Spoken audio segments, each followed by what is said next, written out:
Gabrielle Venora Petito, March 19, 1999, late August 2021, was born and raised in Blue Point, New York.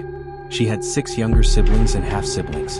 In 2013, she and her stepbrothers participated in a music video aimed at raising awareness about gun violence in the U.S. following the Sandy Hook Elementary School shooting. Before we dive into today's chilling tale, take a moment to comment below where you're watching from. Then don't forget to like, subscribe, and turn on the notification button so you never miss another gripping unknown crime story. In 2017, Petito graduated from Bayport Blue Point High School in Bayport, New York, where she met Brian Christopher Laundrie. From September 2017 to January 2019, she lived in Carolina Beach, North Carolina, working as a hostess and in a restaurant kitchen in nearby Wilmington. She applied to Cape Fear Community College but did not attend. Petito started dating Laundrie in March 2019 and later moved in with him and his parents in North Port, Florida. Both worked at a public supermarket, she as a pharmacy technician and he in the grocery department, before leaving their jobs at the start of the COVID-19 pandemic. Between late 2019 and early 2020, the couple took a cross-country road trip from New York to California, visiting places such as Las Vegas, Yosemite National Park, and Pismo Beach. In March 2020, Petito celebrated her 21st birthday in Nokomis, Florida. In June 2020, they traveled to Soap Creek, Georgia, and got engaged the following month.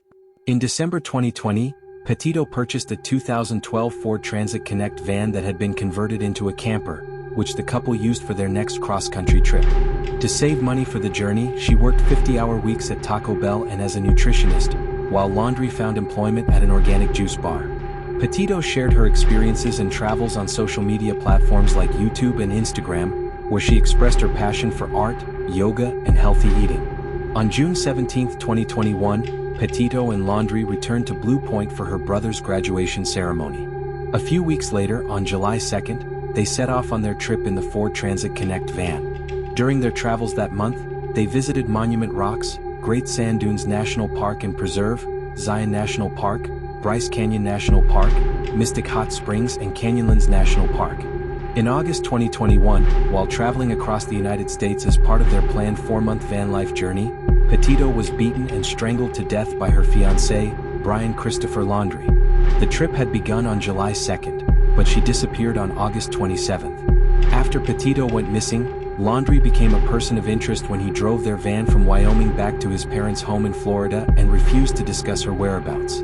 Authorities later issued an arrest warrant against him for making unauthorized withdrawals using her debit card. He left his home on September 13th and was reported missing 4 days later. On September 19th, Petito's remains were discovered in Wyoming's Bridger-Teton National Forest. An autopsy revealed that she had died from blunt force injuries to the head and neck, along with manual strangulation. Following weeks of speculation about Laundrie's whereabouts, with theories suggesting he had either fled the country or was hiding in the wilderness, his skull and teeth were found in a previously flooded area of Myakkahatchee Creek Environmental Park. An autopsy determined that sometime after September 13th, he had walked deep into the park and died by suicide from a self-inflicted gunshot wound. The case attracted widespread attention due to the couple's social media presence, leaked police body camera footage, 911 emergency call recordings, eyewitness reports, the involvement of Laundrie's parents, and extensive media coverage. On August 12, 2021, a witness called 911 to report seeing a couple, later identified as Laundrie and Petito, involved in a physical altercation outside the Moonflower Community Cooperative in Moab, Utah. The caller stated that a man had slapped a woman, after which they ran up and down the sidewalk before the man hit her again and they drove off together.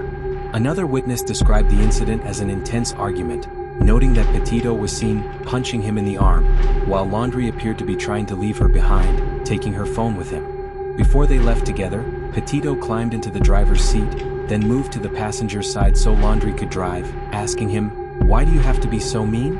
Moab City police officers later spotted the couple's van driving erratically near the entrance to Arches National Park and pulled them over. Body camera footage showed Petito in the passenger seat, crying. She explained to the officers that she had been feeling overwhelmed, struggling with OCD tendencies, and trying to build a travel blog. She expressed frustration over the situation, admitting that she and Laundrie had been arguing all morning and that he had previously refused to let her into the car.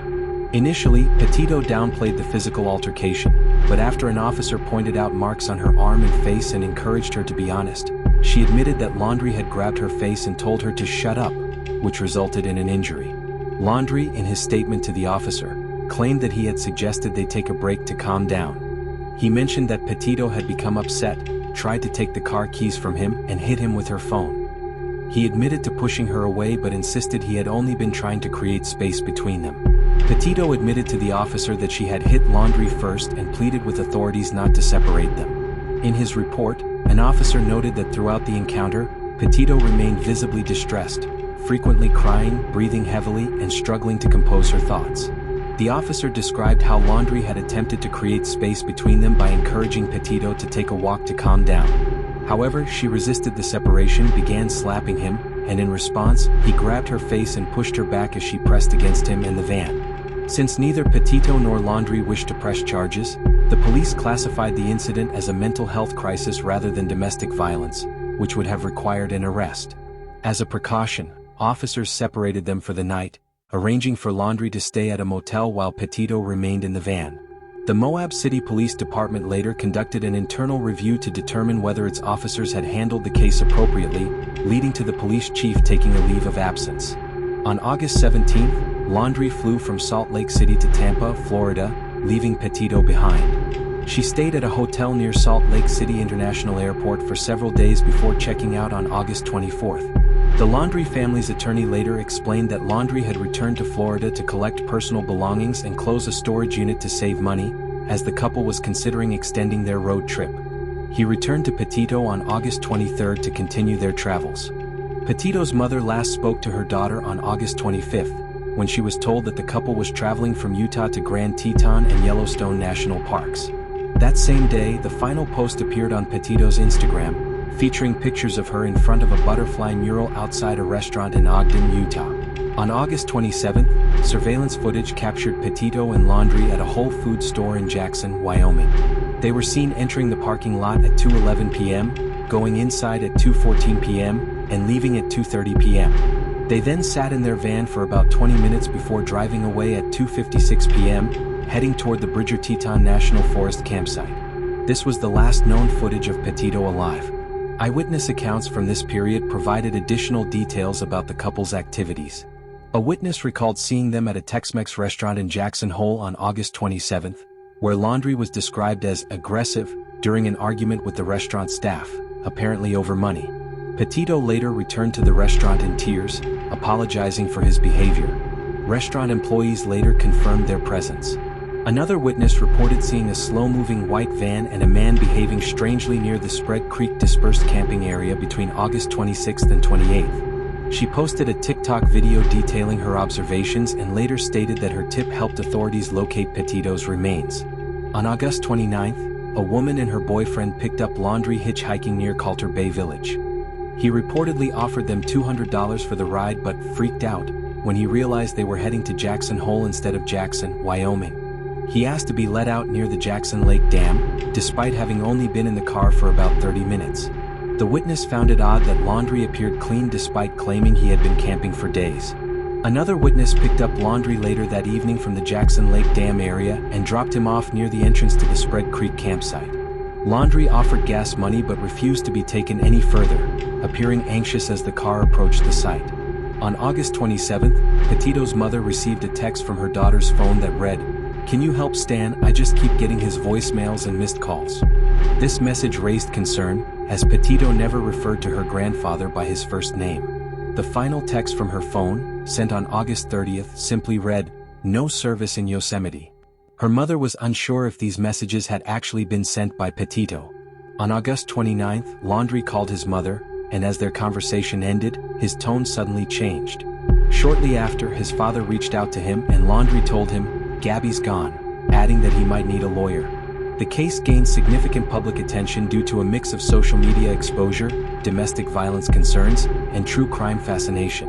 On September 1st, Laundrie returned alone to his parents' home in North Port, Florida, in the couple's Ford Transit Connect. A few days later, on September 6th and 7th, he and his parents went on a camping trip to Fort De Soto Park in Pinellas County.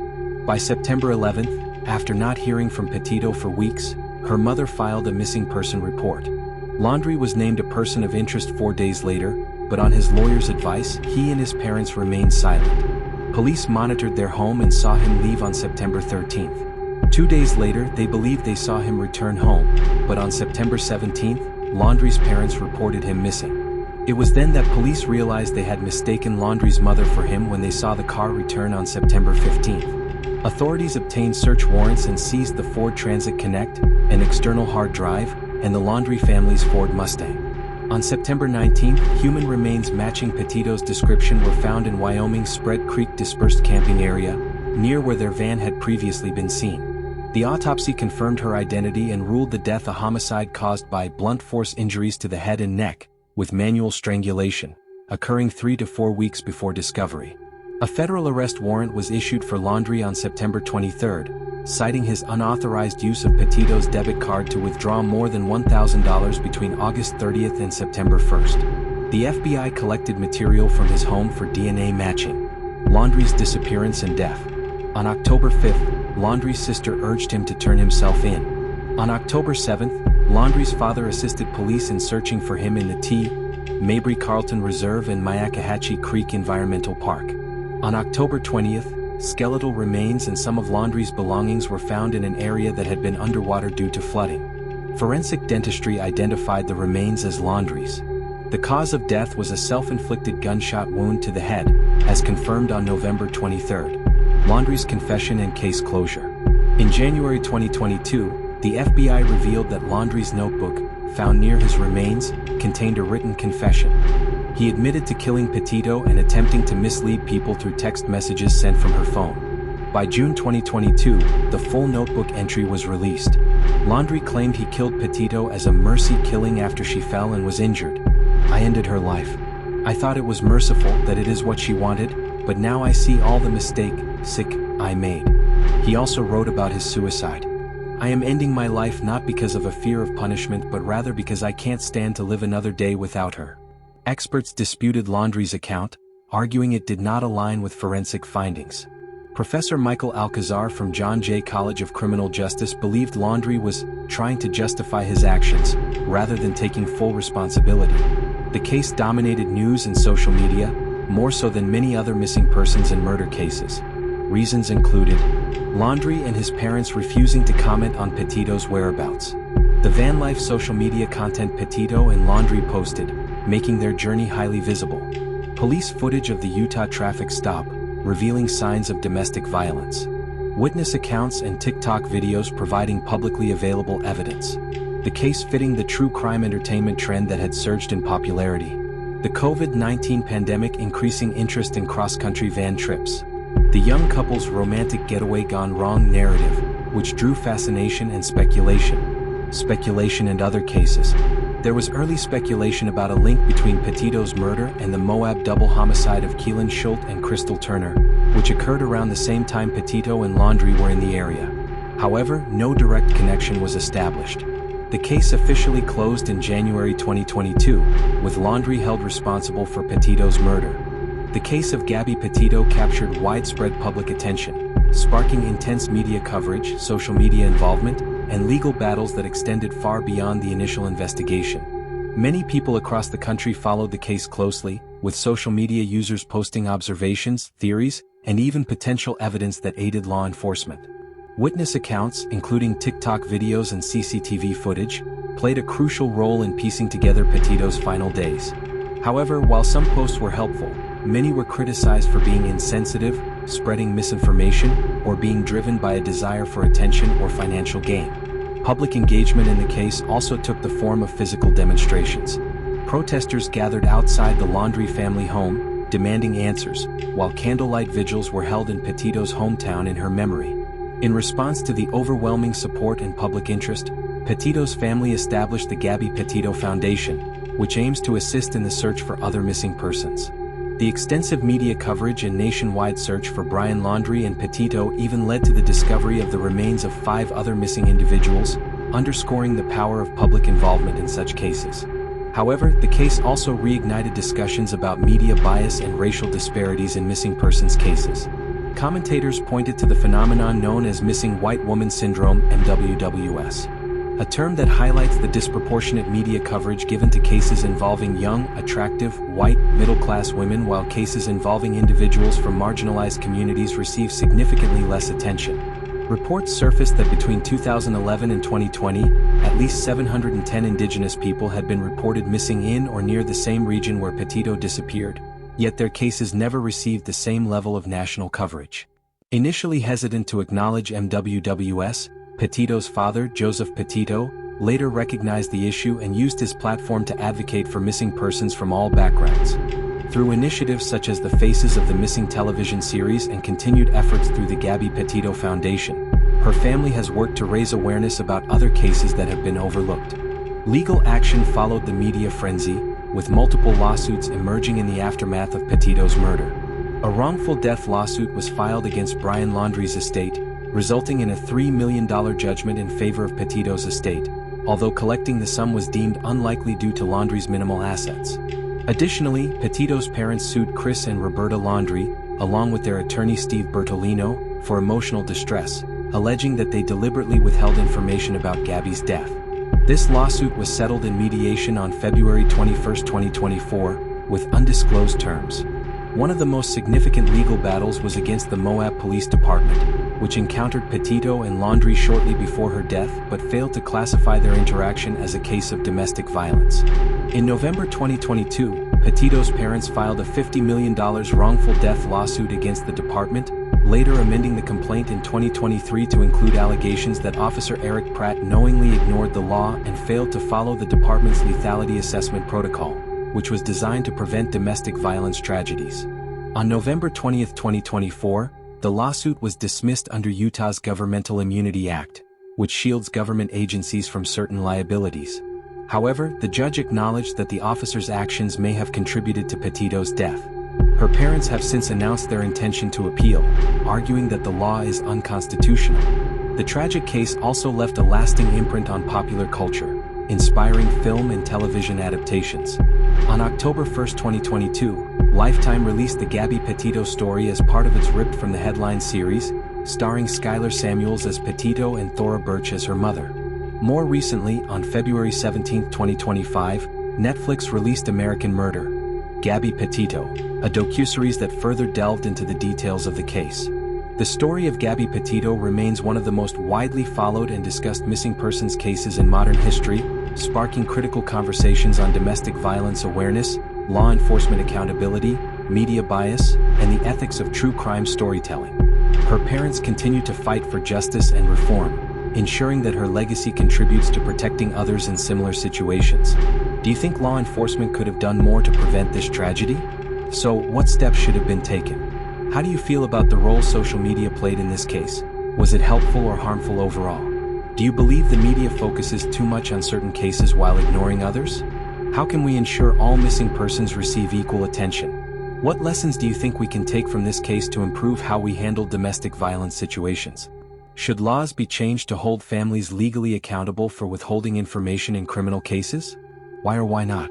How can we, as a society, better support families of missing persons and victims of domestic violence? What are your thoughts on Brian Laundrie's confession? Do you believe his explanation, or do you think it was an attempt to justify his actions? If you could ask law enforcement, the media, or the Petito family one question about this case, what would it be? Let us know your thoughts in the comments below. We'd love to hear from you. Backhand index pointing down. If you found this video insightful, make sure to like this video, subscribe to our channel, and turn on the notification bell so you never miss an update on true crime cases.